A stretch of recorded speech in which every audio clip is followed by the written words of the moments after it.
If you've ever tried learning Spanish, French, or German, or Arabic, you've probably had a minor anxiety attack over vocabulary flashcards. You're sitting there thinking, why on earth is a table feminine in French but masculine in German? It's a freaking piece of wood. It doesn't have chromosomes. To an English speaker, assigning a biological sex to inanimate objects feels like a bizarre prank intended solely to make you fail your high school language exams. But roughly 40% of the world's languages do this. Why? Are Germans actually looking at a bridge and thinking, wow, what a bridge? Such manly. I don't know why that's the German accent I went with. So today we're talking about the strange world of grammatical gender and why it's actually a brilliant feature of human language. If you're new to the channel, I'm Dr. Taylor Jones. I've got a PhD in linguistics from the University of Pennsylvania, and here on the channel, I discuss everything related to language, linguistics, language learning, and culture. If you're into those topics, be sure to subscribe and ring the bell for notifications. This is Language Jones.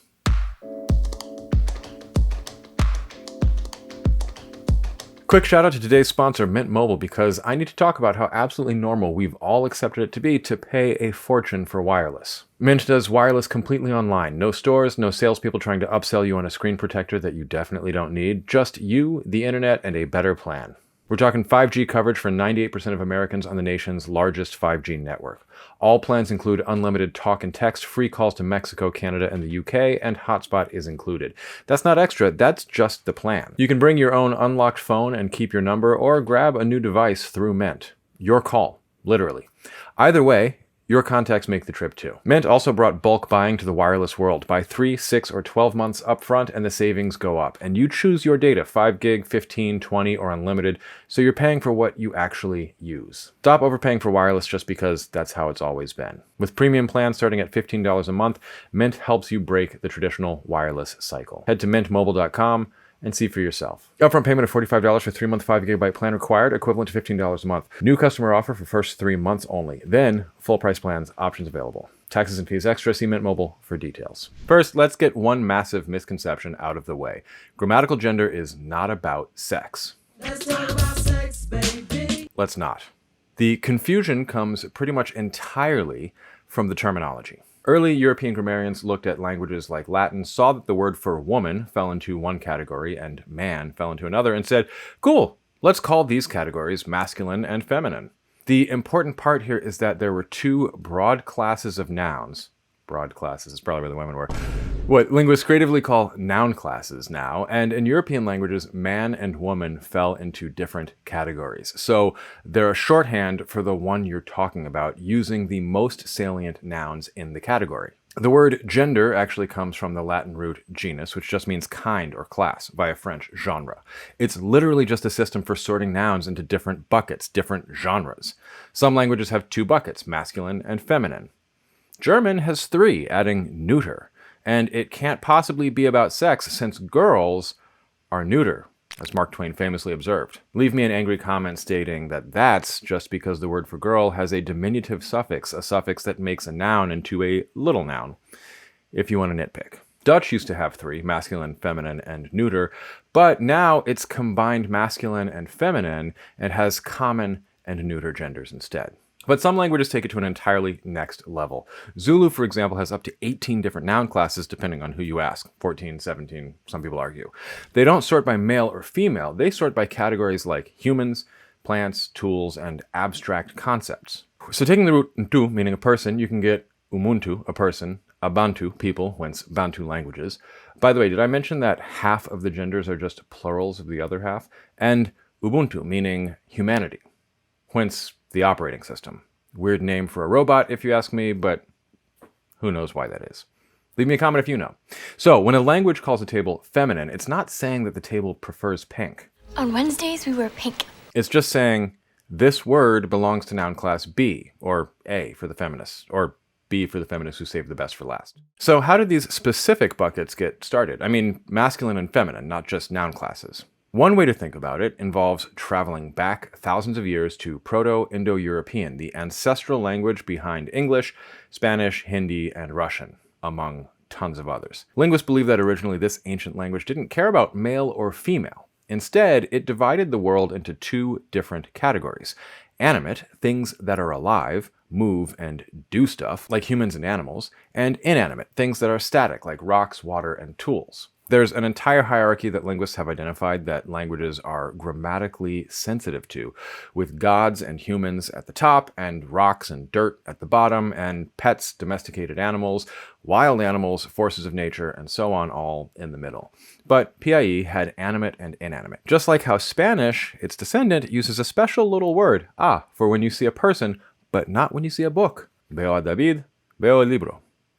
Over millennia, as the language evolved, the animate category split into what we now call masculine and feminine. But why did random objects end up in those groups?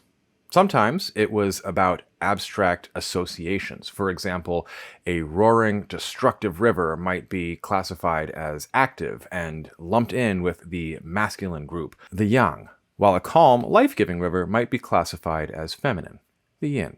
But most of the time, it was pure poetry and acoustics, or, more technically, phonology.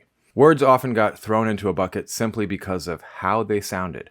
If a new word ended in a certain vowel sound, it naturally gravitated toward the bucket where all the other words ended in that same sound.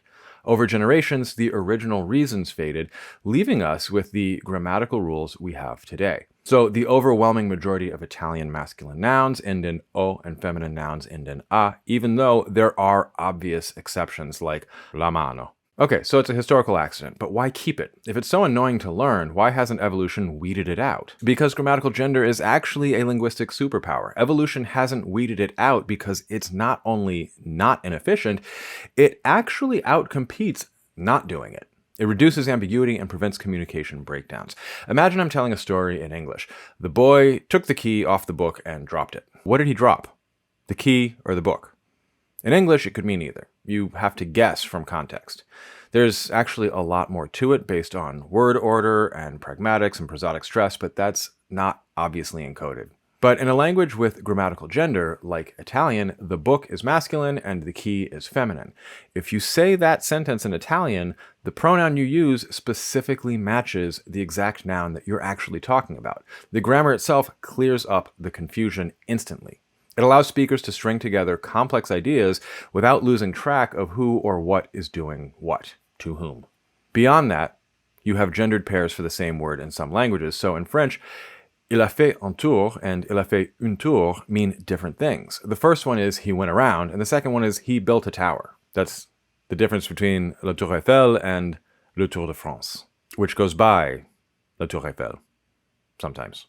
From an information theory perspective, gender allows us to keep the number of sounds and the number of syllables down, to more clearly identify which adjectives and adverbs and other descriptive words go with which nouns, and to keep better track of what pronouns resolve to. So the next time you're pulling your hair out, trying to remember if a refrigerator is a he or a she, take a deep breath and count to 4. Take a deep breath and count to 4. Your target language isn't trying to torture you. It's just carrying a beautiful ancient echo of how our ancestors classified the universe and giving you a more precise way to talk about it. If you want more of these moments, you can sign up for the waitlist and updates for my upcoming self-paced digital interlinguistics, The Language Blueprint, at www.languagejones.com/blueprint. If you like what I'm doing with the channel, you can always support it with super thanks or over on Patreon at patreon.com/languagejones. Which languages' gender rules have broken your brain the most? Let me know in the comments. Don't forget to hit like and subscribe for more linguistic deep dives, and I will see you in the next one. Until next time, happy learning.